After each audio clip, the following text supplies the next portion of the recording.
Police in 2 counties say a former Statesville police officer has been on the run for weeks. He's accused of lying to police. They say that he filed a false police report by claiming that someone stole his unmarked police car, and it was later found wrecked nearby.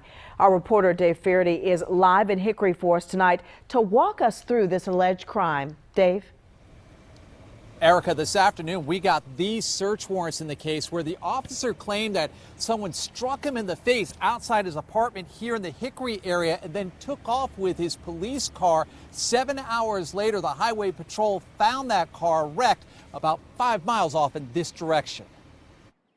It was on New Year's Eve, shortly after midnight, police got the call about a possible assault and robbery at the Glenwood Place apartments.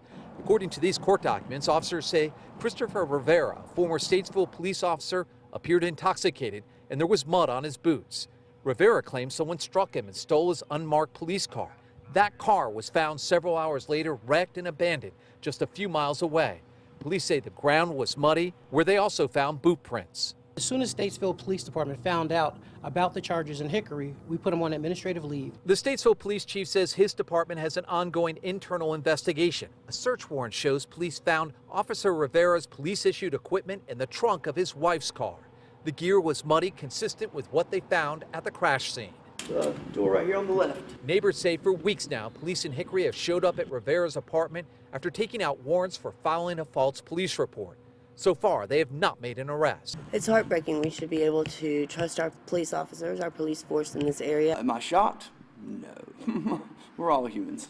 The court documents show police believe Rivera wrecked his vehicle, doing $4,000 in damage, and called his wife for help. Statesville says Rivera retired earlier this month, and they were reviewing all the cases he worked. And if there's cases that we can move forward on, then we will.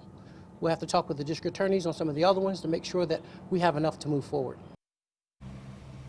And I asked the police chief over in Statesville why Rivera was even allowed to take that police car home from Statesville here to his apartment here in the Hickory area. He told me because he was an on-call investigator, he's allowed to take that car because he lived within a certain distance from Statesville. Back to you, Paul. Interesting case. Thank you, Dave Faraday.